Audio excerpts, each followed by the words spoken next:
اعوذ باللہ من الشیطان اللعین الرجیم بسم اللہ الرحمن الرحیم الحمدللہ رب العالمین والصلاة والسلام علی رسولہ کریم واہل بیتہ الطیبین الطاہرین قال تبارک و تعالی فی قرآن المجید انما یرید اللہ لیذھب عنکم الرجس اہل البیت ویطہرکم تطہیرا اللہم صل علی محمد وعلی محمد وعجل فرجہم۔ السلام علیکم ورحمۃ اللہ وبرکاتہ۔ میں ہوں سیدہ مونا کاظمی اور قائم ٹی وی کینیڈا کے پروگرام شرح حدیث قصہ کے ساتھ ایک بار پھر میں آپ کے سامنے حاضر ہوں۔ شرح حدیث قصہ کہ ایک بہت بہترین انتخاب عنوان کا آپ کے سامنے پیش کیا جا رہا ہے، جسے ہم سمجھتے ہیں کیا ہے یہ حدیث قصہ۔ ہم سمجھتے ہیں کہ مدحت اہل بیت علیہم السلام کہ جسے خود پروردگار عالم قرآن مجید میں کرتا ہوا نظر آ رہا ہے آیہ تطہیر کی صورت میں، کہ جس میں فرمایا پروردگار عالم نے انما یرید اللہ لیذھب عنکم الرجس اہل البیت ویطہرکم تطہیرا، کہ پروردگار عالم اہل بیت علیہ السلام کی طہارت کی گواہی قرآن میں دے رہا ہے۔ ہم سمجھتے ہیں کہ یہ فضیلت اہل بیت علیہ السلام ہے۔ حدیث قصہ فقط فضیلت اہل بیت علیہ السلام نہیں ہے، بلکہ اگر ہم حدیث قصہ کو اٹھا کر دیکھیں تو یہ مکمل سوانحی حیات ہے۔ اس کے اندر موجود ایک ایک نقطہ جو ہم کئی نشستوں میں انشاءاللہ اس کی شرح بیان کریں گے اور انشاءاللہ حدیث قصہ کے ایک ایک نقطے پر بات کریں گے۔ آج کی نشست کیونکہ پہلی نشست ہے اور شرح حدیث قصہ کی پہلی نشست میں چند نقطوں کی طرف آپ کی طرف اشارہ کرنا چاہوں گی کہ جیسے میں نے کہا کہ حدیث قصہ فقط فضیلت اہل بیت علیہ السلام نہیں ہے، بلکہ حدیث قصہ اگر ہم اس حدیث قصہ کے ایک ایک نقطے پر غور کریں تو ہمیں پتہ چلے گا کہ یہ مکمل سوانحی حیات ہے، کہ جس حدیث قصہ کے اندر ہمیں زندگی گزارنے کا، ایک دوسرے سے محبت کرنے کا، ایک دوسرے سے احترام کرنے کا، تربیت کا، اخلاق کا اور اطاعت کا ہر پہلو ہمیں نظر آ رہا ہے، تو اس حدیث قصہ میں نظر آ رہا ہے۔ آج کی پہلی نشست میں کیونکہ ایک تمہیدی نشست اور تمہید بیان کرنے کے لیے آج میں چند نکات کی بات کروں گی کہ اس حدیث قصہ میں ہمیں کیا بیان ملتا ہے۔ دیکھیے اس حدیث قصہ کا پہلا ہی نقطہ یہ ہے کہ اپنے والد کا اپنی اولاد سے جا کر اپنی پریشانی کا تذکرہ کرنا رسول خدا محمد مصطفیٰ صلی اللہ علیہ وآلہ وسلم کی سنت ہے، اور یہ کہ حدیث قصہ میں اگر ہم مکمل طور پہ جب ہم اس کی شرح پڑھیں گے تو میں اس کے بیانات کو آپ کے سامنے لے کر آؤں گی۔ ایک دوسرا نقطہ جو ہمیں اخلاقی پہلو نظر آتا ہے وہ یہ کہ اپنے والد کا اپنی اولاد کو سلام کرنا، اور یہ جو سلام کرنا ہے نا، یہ بڑا شفقت والا، یہ بڑا محبت والا، اور یہ شفقت اور محبت اگر ہمیں کسی ہستی میں مکمل ترین نظر آتی ہے تو وہ رسول خدا محمد مصطفیٰ صلی اللہ علیہ وآلہ وسلم کی ہستی ہے، اور یہ ان کی سنت بھی ہے کہ دیکھتے ہی سب سے پہلے سلام کر لینا۔ ایک اور نقطے کی طرف میں یہاں پر اشارہ کرنا چاہوں گی، اور وہ نقطہ یہ ہے کہ اولاد کا اپنے والد کی اطاعت کرنا اور اپنے والد کی بات کو ماننا اور اپنے والد کے ساتھ محبت سے پیش آنا، یہ اگر سنت ہے تو سنت فاطمۃ الزہرا سلام اللہ علیہا ہے، کہ ابھی ان کے والد نے جو ہے وہ اپنی وہ مانگا کسی چیز کو اور اپنی خواہش کو ظاہر کیا، اور اطاعت کا عالم یہ ہے کہ جناب سیدہ سلام اللہ علیہا نے فوراً ہی اس اطاعت کرتے ہوئے ان کی اس خواہش کو پورا کیا۔ دیکھیے اور ایک اور نقطے کا یہاں پر ہمیں ذکر نظر آتا ہے کہ اپنے بڑوں کی پریشانی کا سن کر چھوٹوں کا اپنے بڑوں کے حق میں دعا مانگنا جناب سیدہ سلام اللہ علیہا کی سنت ہے، جو ہمیں مکمل طور پر ہمیں یہ بتا رہا ہے کہ بڑوں کو پریشانی میں دیکھ کر جب چھوٹے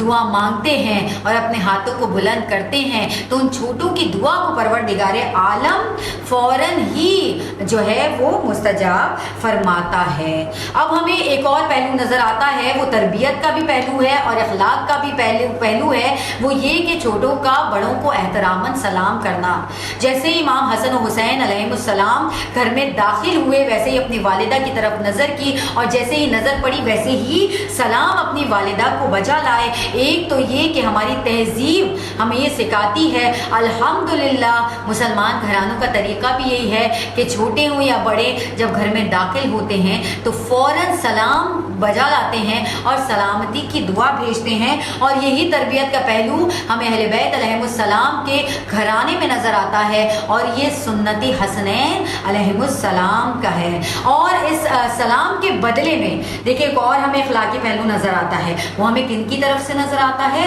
ماں کی طرف سے نظر آتا ہے. ماں کا اپنی اولاد کو انتہائی شفقت سے مخاطب کرنا سنت فاطمہ الزہرا سلام اللہ علیہا ہے. کہیں قرۃ عینی کہہ کر پکارا جا رہا ہے اپنے بچوں کو تو کہیں ثمرۃ فوادی اور ثمر کہہ کر پھل کہہ کر اپنے بچوں کو پکارا جا رہا ہے اور مخاطب کیا جا رہا ہے. الگ الگ خطاب اپنے چھوٹوں کو دیے جا رہے ہیں. دیکھیے ایک اور نقطہ اخلاقی پہلو جو ہمیں نظر آتا ہے وہ یہ کہ چھوٹوں کا بڑوں سے اجازت طلب کرنا کسی بھی کام کو کرنے کے لیے. اور یہ ہمیں کن کی سنت نظر آ رہی ہے؟ حدیث قصہ میں ہمیں یہ سنت علی علیہ السلام, سنت فاطمہ الزہرا سلام اللہ علیہا نظر آ رہی ہے. اور ہمیں سنت حسنین علیہ السلام نظر آ رہی ہے کہ جو بھی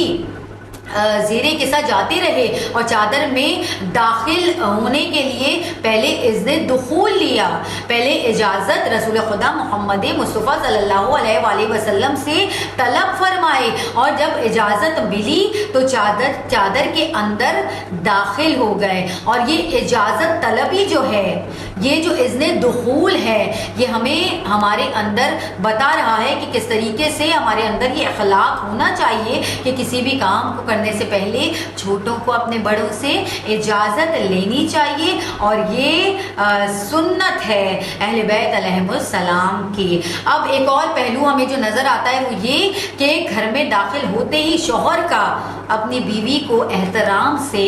سلام کرنا. اور حضرت علی علیہ السلام کی سنت ہمیں حدیث قصہ میں نظر آئی. اور یہ جو سنت ہے نا, ہم جس معاشرے میں رہتے ہیں وہاں پر شوہروں کو ایک بادشاہ کسی کیفیت میں رکھا جاتا ہے اور شوہر یہ سمجھتے ہیں کہ فقط بیویوں پر یہ واجب ہے کہ وہ سلام کریں. لیکن مولا علی علیہ السلام اس چیز کی نفی کرتے ہوئے نظر آتے ہیں ہمیں حدیث قصہ میں کہ جب داخل ہوتے ہیں تو بڑی محبت کے ساتھ اپنی زوجہ جناب سیدہ سلام اللہ علیہا کو سلام کرتے ہیں. اور اس کے بدلے میں بیوی کا کیا کردار ہمیں نظر آتا ہے؟ یہ نظر آتا ہے کہ بیوی کا شوہر کو احترام سے,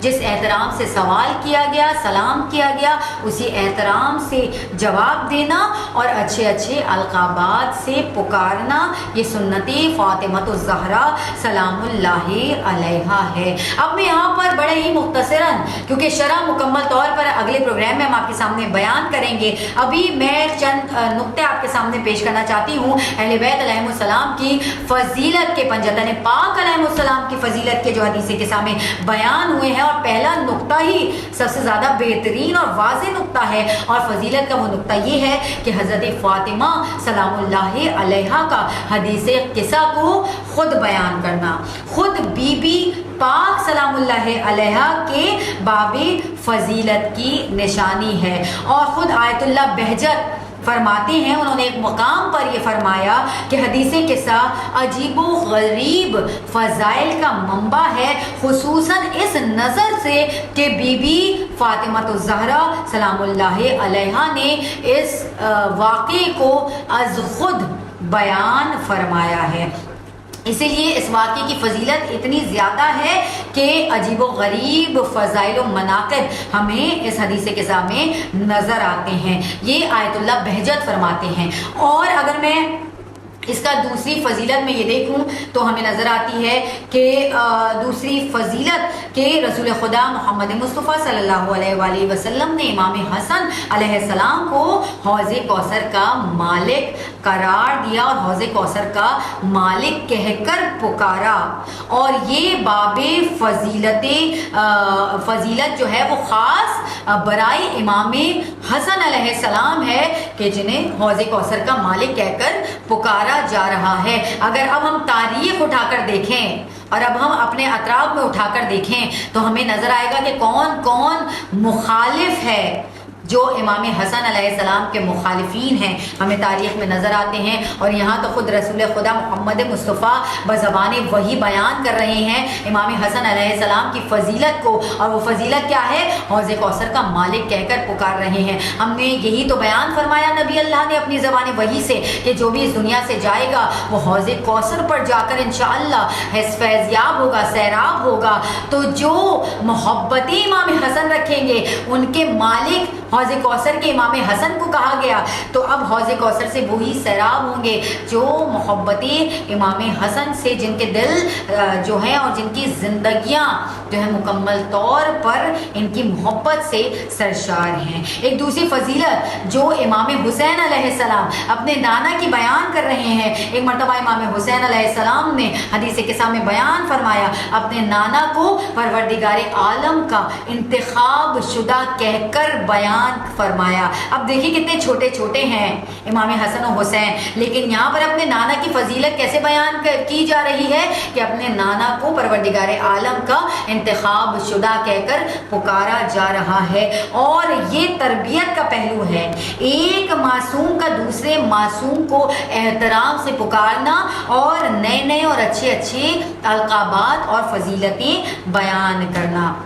رسول خدا محمد مصطفیٰ صلی اللہ علیہ وآلہ وسلم نے امام حسین کو کہہ کر پکارا یا شافع امتی، اے امت کے شافی، امت کی شفاعت کرنے والے۔ اور یہ باب فضیلت خاص برائے امام حسین علیہ السلام کہ جنہیں شافع امتی کہہ کر پکارا گیا کہ میری امت کی شفاعت کرنے والے اے امام حسین علیہ السلام، یہ بزبان وہی بیان کیا گیا اور خود رسول خدا محمد مصطفیٰ صلی اللہ علیہ وآلہ وسلم بیان کرتے ہوئے نظر آ رہے ہیں۔ اب جتنے بھی تاریخ میں مخالفین امام حسین علیہ السلام ہیں وہ یہ سمجھ لیں کہ شافع امتی کہہ کر پکارا گیا، امت کی شفاعت کرنے والی ہستی اگر کوئی ہے تو وہ امام حسین علیہ السلام کی ہستی ہے۔ اگر کوئی چاہتا ہے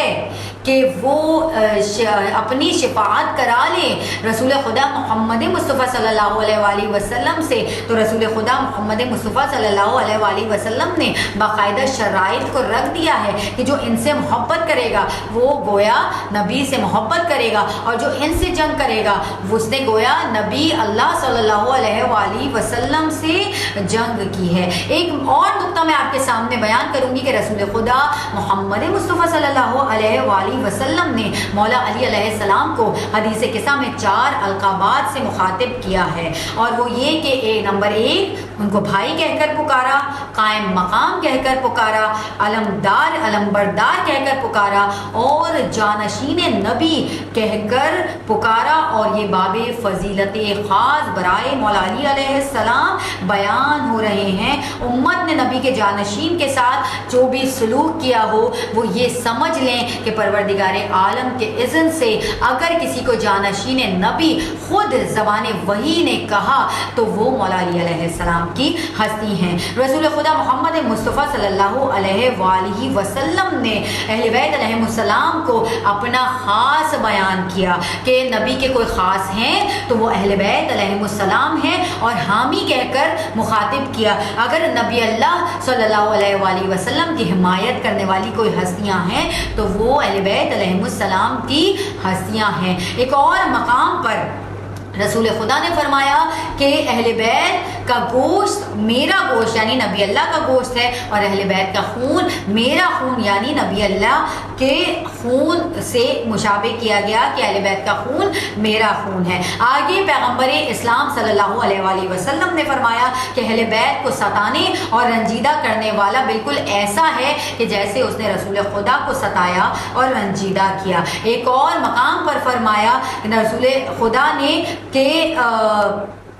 عہد جنگ ان لوگوں سے کیا کہ جو اہل بیت سے جنگ کریں. انہوں نے فرمایا کہ جس نے اہل بیت علیہ السلام سے جنگ کی گویا انہوں نے رسول خدا سے جنگ کی, اور جنہوں نے اہل بیت علیہ السلام سے صلح کی گویا انہوں نے رسول خدا محمد مصطفیٰ صلی اللہ علیہ وآلہ وسلم سے صلح کی. آگے رسول خدا صلی اللہ علیہ وآلہ وسلم نے فرمایا کہ اہل بیت علیہ السلام کے دوست میرے دوست ہیں اور اہل بیت علیہ السلام کے دشمن میرے یعنی رسول خدا کے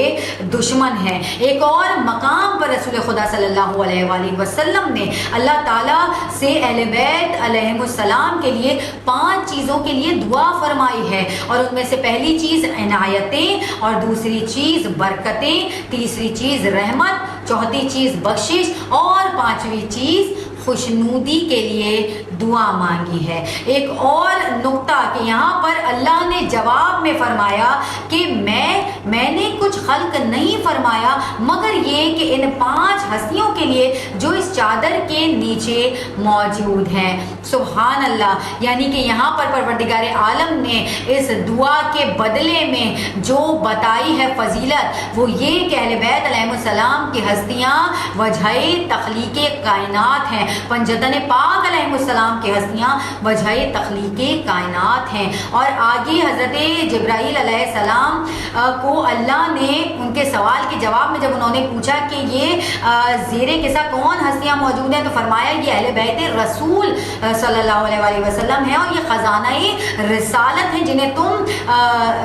تحت القصہ یعنی قصہ کے نیچے دیکھ رہے ہو. اللہ نے جبرائیل علیہ السلام کو خاندان کا تعارف کروایا تو کس طریقے سے کروایا؟ ہم فاطمہ تو و ابوہا و بالوہا و بنوہا, کہ یہ حضرت فاطمہ ہیں کہ اگر اس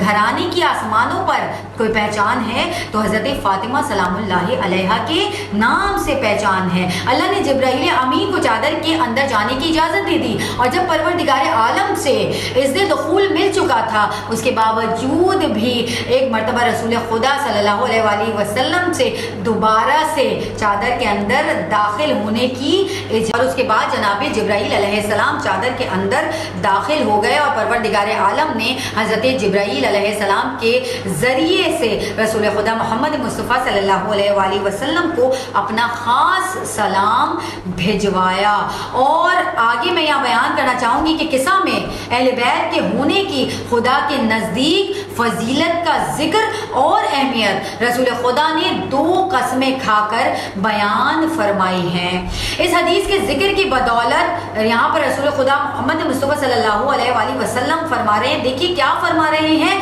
ہم اور آپ کے لیے ایک بہترین, شیعوں کے لیے اور محب اہل بیت علیہ السلام کے لیے ایک بہترین نسخہ یہاں پر رسول خدا محمد مصطفیٰ صلی اللہ علیہ وآلہ وسلم بیان فرما رہے ہیں, اور کہتے ہیں کہ اس حدیث کے ذکر کی بدولت ملائکہ حاضرین محفل میں شیعوں اور حاضرین محفل, کون سی محفل؟ جس محفل میں حدیث قصہ بیان ہو رہی ہے اس میں فرماتے ہیں کہ اس حدیث کے ذریعے سے ملائکہ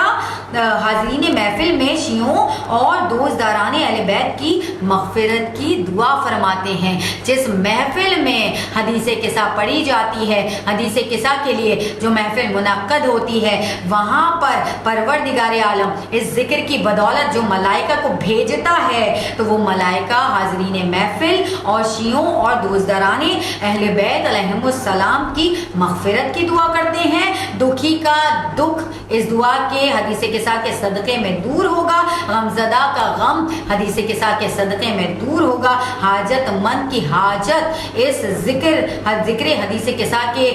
صدقے میں پوری ہوگی. اور اس کے بعد جب یہ فرمایا نا, دیکھیے دوستداران کون ہیں؟ فرشتوں کی دعائیں مغفرت تو دوستداران کے لیے بھی ہیں, اور جو محب اہل بیت علیہ السلام ہے, دیکھیے محب کوئی بھی ہو سکتا ہے, محب ایک کافر بھی ہو سکتا ہے اہل بیت علیہ السلام کا, محب ہندو بھی ہو سکتے ہیں, محب سکھ بھی ہو سکتے ہیں, محب عیسائی بھی ہو سکتے ہیں. اور ہم نے دیکھا ہے اہل بیت علیہ السلام کی ہستیاں وہ پاک ہستیاں ہیں کہ جن کے چاہنے والے ہمیں ہر مذہب اور ہر مسلک میں, ہر فرقے میں ہمیں نظر آتے ہیں. اور یہاں پر جو دوستداران اور محب کی بات ہوئی ہے وہ یہی دوستداران اور محب ہے. اور یہاں بیان کیا گیا کہ دوستداران فرشتوں کی دعائیں مغفرت تو حقدار کی دعائیں مغفرت کا حقدار تو ضرور محب اہل بیت قرار پائیں گے، البتہ کامیابی کے ذکر کو جو علی علیہ السلام نے بیان فرمایا وہ صرف اپنے شیعوں سے نسبت دے کر بیان فرمایا۔ اور شیعہ کون ہے؟ میں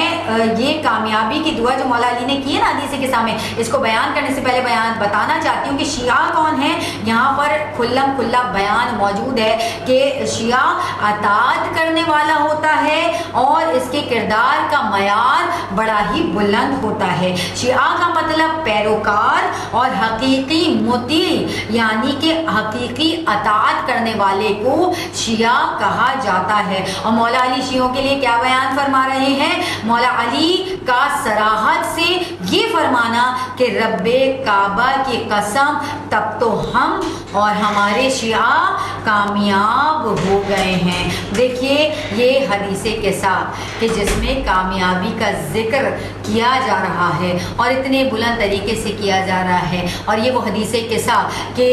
جس میں یہ باقاعدہ چیزیں بتائی جا رہی ہیں اور بیان کی جا رہی ہیں کہ اس حدیث قصہ کے کتنے فوائد ہیں۔ اس حدیث قصہ کے ذریعے سے ہماری حاجتیں قبول ہوتی ہیں، غم زدہ کے غم دور ہو جاتے ہیں، ہماری بخشش کی دعا قبول ہو جاتی ہے، اور نہ صرف یہ ہم موجود ہوتے ہیں اس محفل میں جہاں حدیث قصہ پڑھی جاتی ہے، بلکہ پروردگار عالم فرشتوں کو مامور کرتا ہے اور فرشتوں کو بھیج دیا کرتا ہے کہ جتنے بھی محب اہل بیت اور شیعہ ہیں، اس لیے شیعتنا و محبینا کا لفظ استعمال کیا گیا کہ جتنے بھی دوستداران ہیں اور جتنے بھی حقیقی مطیع و فرما بردار اور شیعہ ہیں، ان سب کی حاجتوں کو پورا کرنے کی ذمہ داری فرشتوں کے ذمہ لگائی جاتی ہے، جو حاجتوں کو لے کر پروردگار عالم کے پاس جاتے ہیں۔ اس امید کے ساتھ کہ آپ آگے بھی شرح حدیث قصہ کو دیکھتے رہیں گے، سنتے رہیں گے، یقیناً آپ کی جو ہے علم میں بھی اضافہ ہوگا اور معارفت میں بھی اضافہ ہوگا۔ اجازت دیجیے، اللہ حافظ و نگہبان۔